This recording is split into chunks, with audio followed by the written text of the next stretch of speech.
다니엘 제3장.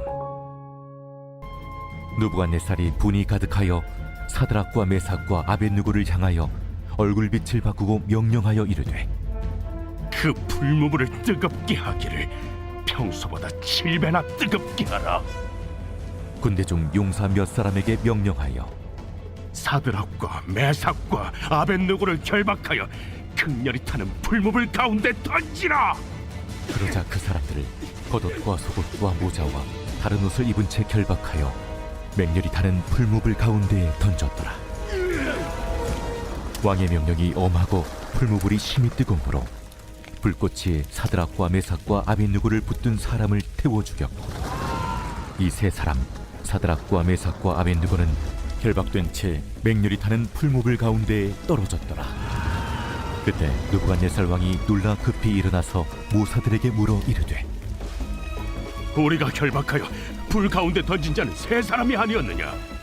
왕이여, 옳소이다. 내가 보니 결박되지 아니한 네 사람이 불 가운데로 다니는데 상하지도 아니하였고, 그 넷째의 모양은 신들의 아들과 같도다. 느부갓네살이 맹렬히 타는 풀무불 아귀 가까이 가서 불러 이르되, 지극히 높으신 하나님의 종 사드락, 메삭, 아벳느고야, 나와서 이리로 오라. 하매 사드락과 메삭과 아벳느고가 불 가운데서 나온지라. 총독과 제사와 행정관과 왕의 모사들이 모여 이 사람들을 본즉 불이 능히 그들의 몸을 해하지 못하였고, 머리털도 그을리지 아니하였고, 겉옷빛도 변하지 아니하였고, 불탄 냄새도 없었더라. 느부갓네살이 말하여 이르되, 사드락과 메삭과 아벳느고의 하나님을 찬송할지로다. 그가 그의 천사를 보내사 자기를 의뢰하고 그들의 몸을 바쳐 왕의 명령을 거역하고 그 하나님 밖에는 다른 신을 섬기지 아니하며 그에게 절하지 아니한 종들을 구원하셨도다. 그러므로 내가 이제 조서를 내리노니 각 백성과 각 나라와 각 언어를 말하는 자가 모두 사드락과 메삭과 아벳느고의 하나님께 경솔히 말하거든 그 몸을 쪼개고 그 집을 거름토로 삼을지니 이는 이같이 사람을 구원할 다른 신이 없음이니라. 왕이 드디어 사드락과 메삭과 아벳느고를 바벨론 지방에서 더욱 높이니라.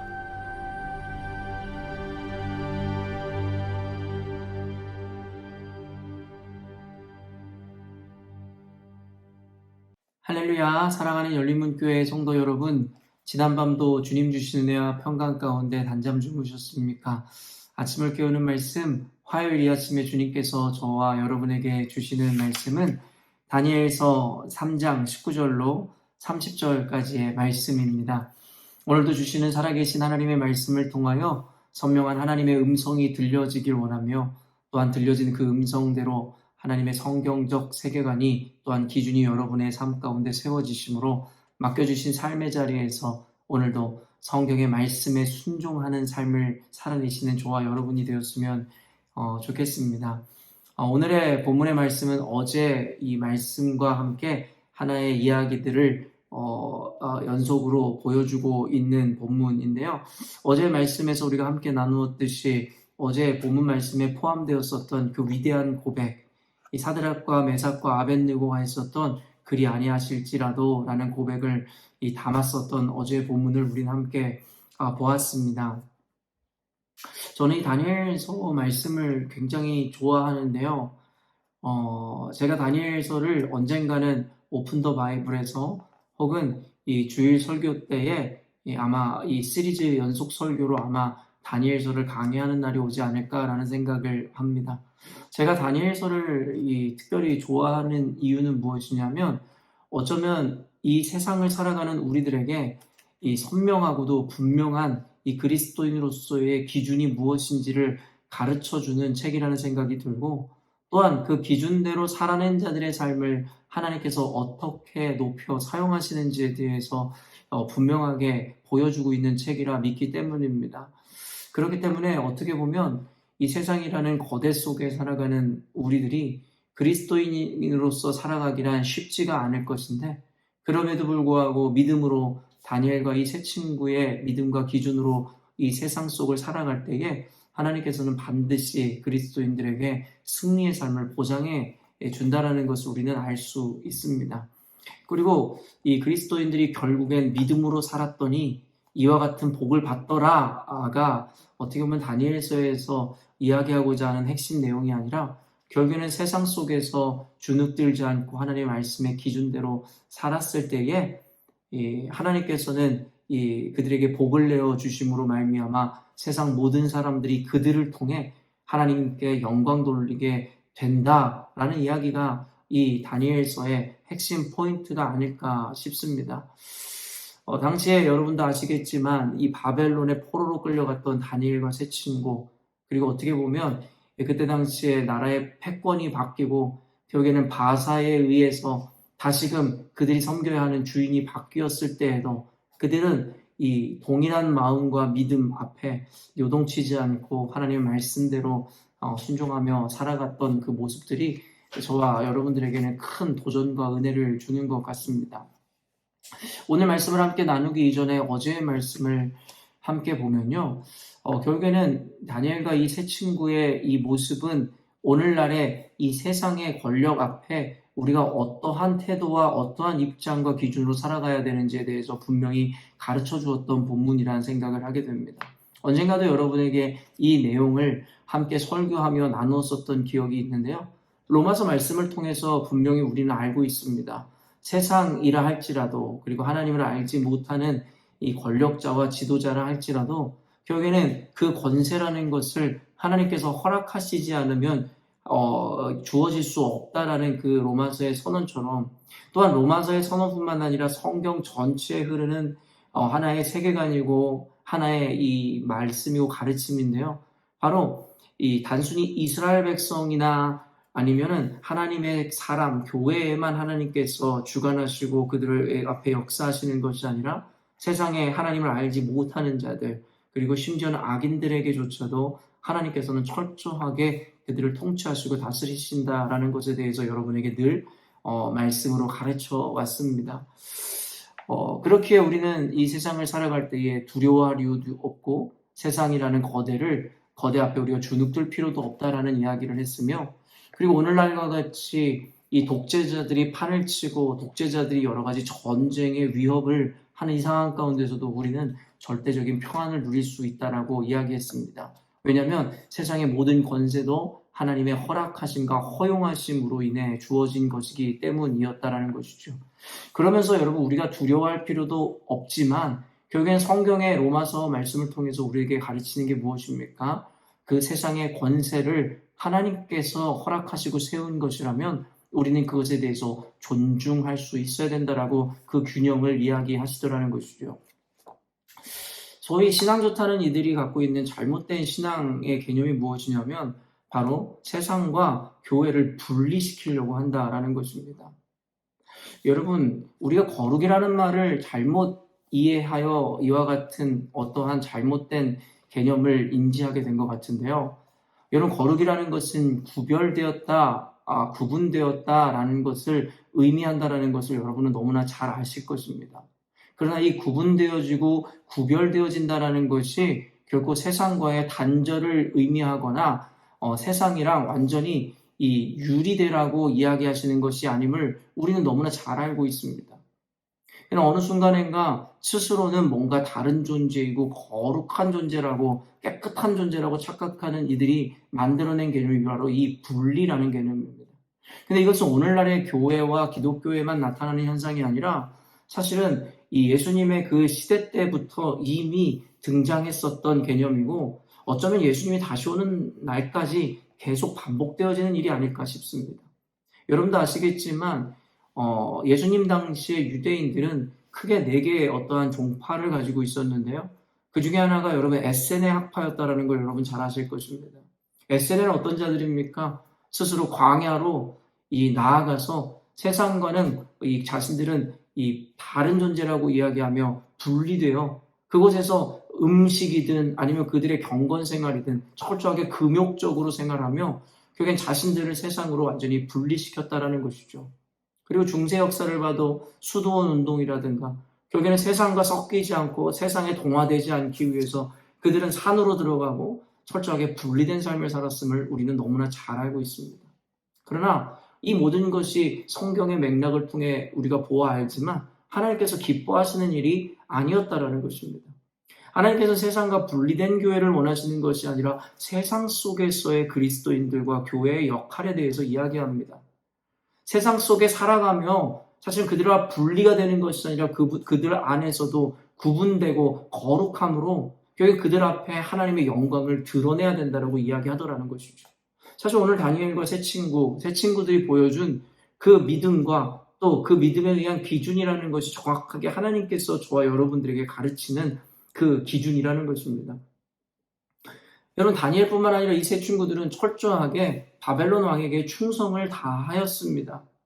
여러분이 가지고 있는 개역개정 성경에는 잘 표현되어 있지 않지만 여러분 세번역 성경에는 여러분 이 고백이 분명하게 드러납니다. 16절 보면 사드락과 메삭과 아벳느고가 왕에게 대답하여 아뢰었다. 굽어 살펴주시옵소서. 이 일을 두고서는 우리가 임금께 대답할 필요가 없는 줄 압니다. 여러분, 그리고 성경의 이야기들을 보면 왕에 대한 철저한 존중과 그리고 그 앞에서의 어떠한 겸손을 분명하게 보여줌을 우리는 잘 알고 있더라는 것이죠. 여러분, 언젠가도 이야기했지만 다니엘과 이 세 친구가 그 포로로 끌려갔음에도 불구하고 그곳에서도 높은 지위를 누릴 수 있었던 것은 철저하게 왕에게 충성하고 그 나라에서 열심으로 일하였기 때문이라고 여러분에게 이야기했습니다. 어떻게 보면 자신들의 원수라고 여겨질 수 있는 자들이었고 하나님을 알지 못하는 이교도들이었지만 이들은 하나님께서 그들에게 베풀어 주신 삶의 자리 그리고 하나님의 주권을 그리고 통치를 철저하게 인정하였기 때문에 이와 같은 태도를 보여줄 수 있었더라는 것이죠. 근데 이상하게도 우리는 이와 같은 이들의 모습을 다니엘과 그 친구들의 모습을 보면서 그들을 비난하는 이들이 없습니다. 그러나 신기하게도 이 성경의 개념을 우리 현대로 가지고 들어오면 세상 속에서 열심으로 일하고 열심으로 살아가고자 하는 자들을 우리는 때로는 믿음 없는 자들이고 세상을 타협한 자들이라고 잘못되고 왜곡된 시선으로 바라보는 경향이 있습니다. 얼마나 이 분리적인 개념을 우리가 많이 그동안 배워왔냐면 예전에 저희가 어렸을 때도 그랬는데 그리스도인들은 가요를 들으면 안 된다라는 편견과 프레임을 만들어내기 시작하더라는 것이죠. 물론 우리가 CCM을 듣고 찬양만 듣는 것 그것을 나쁘다 이야기할 수는 없을 것입니다. 그런데 우리가 가요를 듣는 것에 대해서 그렇게 극혐이라고 우리가 할 수 있을 정도로 그들을 혐오하고 가요를 듣는 것을 뭔가 마귀들이 하는 행동처럼 가르쳐왔고 정죄했었던 지난날의 우리들의 모습을 보게 되죠. 물론 가요라는 것도 잘 구별해서 들어야 할 필요도 있는 것은 사실입니다. 가사의 내용이라든가 사상이 옳지 못한 노래들, 세상 음악들이 참으로 많기 때문입니다. 그럼에도 불구하고 그렇다 하여 세상에 존재하는 모든 음악을 그리고 가요를 무조건 그리스도인들은 단절해야 된다고 생각하는 것은 굉장히 잘못되고 편협한 생각이라는 것이죠. 그리스도인들은 노래방을 가서는 안 된다. 당구장을 가서는 안 된다.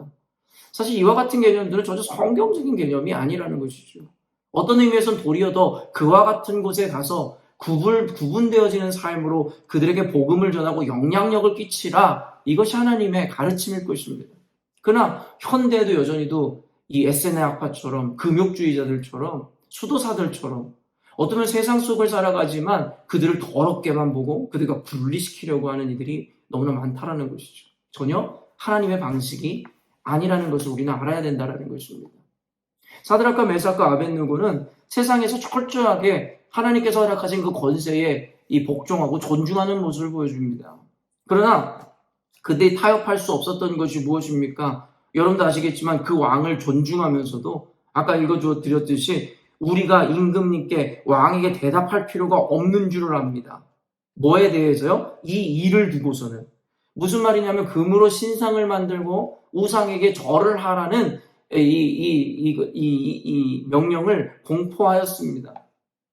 그래서 모든 그곳에 있었던 백성들은 금신상을 보고 절해야 했지만 이 다니엘의 세 친구들은 왕에게 충성을 다하였고 최선을 다해서 그를 섬겼지만 그럼에도 불구하고 하나님의 말씀에 어긋나고 하나님 외에 다른 신을 섬기는 이 신앙의 관념에 대해서는 절대 타협하지 않았다라는 것이죠. 이 일을 두고서는 이라는 이야기가 무엇이냐면 바로 이와 같은 신앙에 있어서는 절대 우리는 타협할 수 없습니다라는 태도로 왕 앞에서도 당당하였다라는 것입니다. 이게 여러분 그리스도인들이 취해야 하는 모습이라는 것입니다. 세상과 분리되고 세상을 피하여 여러분 금욕주의자들처럼 살으라는 것이 아니라 수도사들처럼 살으라는 것이 아니라 도리어 세상에 나아가서 하나님께서 허락하신 그 환경과 상황 가운데 열심과 최선을 다해서 살아가라는 것이죠.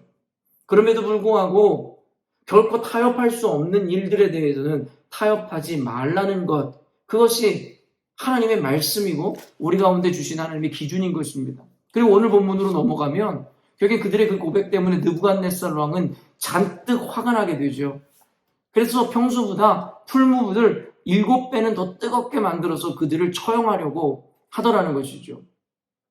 결국 여러분 어떻습니까? 그 친구들은 결코 왕의 권세 앞에서도 두려워하지 않고 타협하지 않았습니다. 그들은 왕을 두려워하기보다는 도리어 하나님을 경외함으로 말미암아 결코 죽더라도 타협하지 않는 믿음으로 나아가더라는 것이죠. 여러분 우리는 그들의 믿음을 통해서 배워야 하는 또 다른 개념이 무엇이냐면 신앙이라는 것은 나를 위해서 하는 것이 아니라 하나님을 위해서 한다는 것을 잊지 말아야 한다는 것입니다. 이들의 고백이 우리를 부끄럽게 하는 이유는 우리는 믿는다고 이야기하면서도 우리가 믿으면 이와 같은 결과가 반드시 주어질 거야 라는 어떤 기복주의적인 개념이 근거가 되어 우리는 믿음이라는 것을 표현합니다. 무슨 말이냐면 믿으면 무조건 이와 같은 좋은 결과가 있기에 믿는다 라는 식의 사고가 우리 안에 팽배해져 있음을 부정할 수 없을 것입니다. 근데 다니엘과 세 친구의 고백은 그리 아니하실지라도 우리는 하나님을 믿지만 하나님께서 우리가 원하고 바라고 생각하는 결과를 주지 아니하실지라도 우리는 이 믿음을 결코 버리거나 왕과 타협할 생각이 없다. 여러분 그들에게는 더 이상 기복이라는 것이 존재하는 것이 아니라 그리고 자신들을 중심으로 신앙을 보는 것이 아니라 하나님의 입장에서 우리가 생명을 잃을지라도 우리가 모든 것을 잃어버리고 버릴지라도 하나님께서 영광 받으시면 그것뿐이면 된다라는 마인드로 오직 하나님을 위한 하나님에 의한 신앙생활을 우리들에게 보여주더라는 것입니다. 늘 인본주의 하는데 결국엔 우리 역시도 그 인본주의에 빠져 결국엔 신앙이라는 것이 결국에는 결과론적으로 내가 형통하고 복을 받는 것이다 라고 여김으로 사실은 순전한 믿음이 아니라 결과에 의한 믿음으로 우린 지금까지 신앙생활을 해왔는지도 모르겠다라는 것입니다. 오늘 말씀을 통해서 스스로의 믿음을 한번 점검해 보았으면 좋겠습니다. 예수를 믿는다라는 것이 결국에는 내게 주어진 혜택으로 인함인지 아니면 그저 하나님 존재 그 자체로 하나님을 믿는 믿음으로 나아가는 것인지 내가 하는 헌신과 내가 타협하지 않는 이 의지 역시도 결국에 하나님께 영광을 돌리고자 하는 오직 그 의도, 순수한 그 의미인지 아니면 그렇게 나아가면 내가 복을 받기 때문인 것인지 이것에 대해서 우리는 좀 심각하게 고민할 필요가 있는 것 같습니다. 하나님께서 원하시는 우리들의 삶의 모양이 이것입니다. 세상과 분리되는 것이 아니라 세상 속에서 구별되는 삶, 그리고 결코 세상 가운데 하나님께서 허락하신 삶에서 최선의 삶을 살아가고 순응하는 삶을 살되 하나님의 절대법과 대치되고 상응되어지는 것에 상충되어지는 것에서는 절대 타협하지 않는 신앙인, 그리고 셋째가 무엇입니까? 하나님을 믿는 믿음으로 인해서 혹 우리가 손해를 보고 심지어는 죽음을 목전에 두는 상황이 우리들에게 펼쳐진다 할지라도 결코 타협하지 않겠노라는 오직 주님이 영광 받으시면 그뿐이라는 하나님 중심의 믿음을 우리는 보여주어야 한다는 것입니다. 그런데 결과론적으로 오늘 성경에서 무엇을 보여줍니까?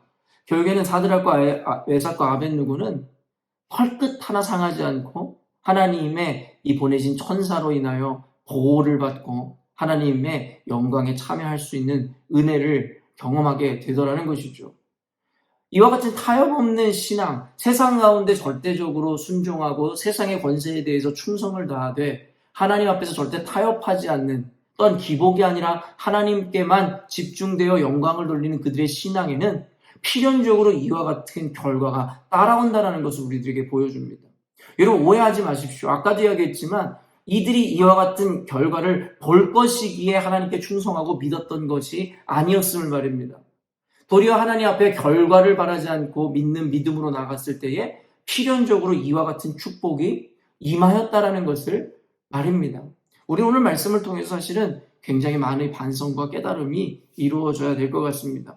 결국에는 분노했었던 느부갓네살 왕이 결국에는 어떻게 됩니까? 28절부터 보면 느부갓네살 왕이 말하였다. 사드락과 메삭과 아벳느고를 돌보신 하나님을 찬송하여라. 그는 천사를 보내어 그의 종들을 구하셨다. 이 종들은 저희의 하나님을 의뢰하여 저희의 몸을 바치면서까지 왕의 명령을 거역하고 저희의 하나님 말고는 다른 어떤 신도 절하여 섬기지 않았다. 그러므로 내가 이제 조서를 내린다. 민족과 언어가 다른 뭇백성은 사드락과 메삭과 아벳느고의 하나님을 두고서 경솔이 말하는 일이 없도록 하여라. 이 명령을 어겼다가는 그 몸이 조각날 것이며 집이 쓰레기 더미가 될 것이다. 이와 같이 자기를 믿는 사람을 구원할 수 있는 신은 다시 없을 것이다. 왕은 사드락과 메삭과 아벳느고를 바벨론 지방에서 번영을 누리면서 살게 하였다. 여러분, 하나님 앞에서 이와 같은 믿음으로 세상 가운데 살아갈 때 하나님의 형통은 필연적으로 따라오게 됩니다. 근데 아까 서원에서도 밝혔듯이 결국엔 그들이 이렇게 번영하고 잘 살았다가 다니엘서에서 이야기하는 핵심 주제가 아닙니다. 바로 그들의 타협없는 믿음, 그리고 그들의 삶을 보호하신 하나님의 축복으로 말미암아 그들의 믿음으로 인해 분노하였던 이 느부갓네살 왕이 도리어 하나님을 찬양하고 하나님께 영광 돌리며 하나님 외에 다른 신이 없다라는 것을 그 이교도가 고백하더라는 것이죠. 그리고 더 나아가서 어떻게 합니까? 사드락과 메삭을 보호하고 그들의 하나님에 대해서 경히 말하지 말 것에 대해서 선언하더라는 것입니다. 여러분, 이것이 바로 오늘날의 교회와 그리스도인들이 감당해야 하는 사명입니다. 도리어 그리스도인들과 교회의 모습으로 말미암아 하나님의 이름이, 하나님의 영광이 땅에 떨어지고 교회가 도리어 핍박받는 이 시대가 되었지만 그것을 통해서 우리가 깨달아야 하는 것은 뭔가 오늘날의 신앙이 그리고 기준이 잘못되었음을 보아야 한다는 것입니다. 다니엘 세 친구의 이와 같은 믿음과 타협없는 그들의 기준은 결국에는 한 나라의 왕의 마음을 움직이게 되고 이교도들로 하여금 하나님의 영광을 바라보게 할 뿐만 아니라 교회를 보호할 수 있는 안전을 만들었다라는 것이죠. 오늘날의 기독교가 핍박받는 이 시대를 살아가는 저와 여러분 그리고 교회들에게 하나님께서는 다니엘서의 이야기를 통해서 분명한 교훈과 우리가 지향해야 되는 그 결과와 결론이 무엇인지에 대해서도 분명하게 가르치는 것 같습니다. 오늘 말씀을 통해서 우리의 신앙과 그리고 우리의 기준 그리고 우리의 삶에 대해서 우리가 반성하고 고민하고 또한 결단함으로 다니엘과 세 친구가 보였던 이 믿음을 통해 이 느부갓네살 왕뿐만 아니라 전 그 국가의 바벨론이라는 나라에 하나님의 그 영향력이 번지고 퍼졌듯이 저와 여러분을 통해서 여러분이 존재하고 있는 그 모든 영역이 하나님의 영광으로 채워지는 오늘이 되었으면 좋겠습니다. 함께 기도하겠습니다. 사랑하는 하나님, 오늘도 말씀을 통하여 이 시대를 살아가는 우리가 어떠한 태도와 어떠한 사명으로 살아가야 되는지를 말씀하시는 듯합니다. 지금까지 우리가 신앙생활을 해오면서 잘못된 프레임으로 결국엔 세상 속의 그리스도인이라는 그 사명의 삶을 온전히 이루어내지 못하고 세상과 완전 동화되거나 세상과 분리하여 살아갔었던 잘못된 우리들의 삶을 반성해 보게 됩니다. 하나님 영상을 보는 우리 모든 그리스도인들로 하여금 하나님 다니엘과 그 세 친구의 믿음을 본받아 세상 속에서 하나님이 허락하신 그 삶의 자리에서 최선을 다하고 그리고 충성을 다하되 결코 타협할 수 없는 이 믿음에 대하여는 생명을 걸고라도 결코 타협하지 않는 그 신앙인으로서 나아가게 하여 주옵소서. 복을 받기 위하여 하나님 앞에 타협 없는 신앙을 갖는 것이 아니라 결과와 관계없이 우리가 오직 하나님으로 인하여 이와 같은 삶을 결단하며 나아갈 때에 필연적으로 하나님께서는 우리를 축복하시고 또한 하나님께 축복받는 우리들의 삶을 통하여 세상에 하나님을 알지 못하는 많은 이들이 하나님의 영광 앞으로 나아오게 되는 줄로 믿습니다. 하나님 오늘 말씀을 통해 가르쳐 주신 이 삶에 대한 하나님의 부르심 앞에 우리 열린문교회 성도들 모두 말씀의 기준대로 선하게 반응함으로 하나님께는 영광이요 저들의 인생 가운데 하나님의 형통한 삶을 누리는 오늘이 되게 하여 주옵소서. 감사드리며 거룩하신 예수님의 이름으로 기도합니다. 아멘. 사랑하는 열린문교회 성도 여러분, 오늘도 주님께서 주시는 가장 복되고 귀한 하루를 우리가 맞이하게 되었습니다. 오늘도 함께 하시는 주님과 동행하심으로 말미암아 세상 속에서 그리스도인으로서 빛과 소금의 역할을 감당해내심으로 하나님 앞에 더 없는 영광이요 그리고 세상에 많이 죽어가는 영혼들에게 하나님의 구원을 전하는 십자가의 전달조로서의 사명을 살아내시는 저와 여러분이 되었으면 좋겠습니다. 아침을 깨우는 말씀은 내일 아침에 또 만나도록 하겠습니다.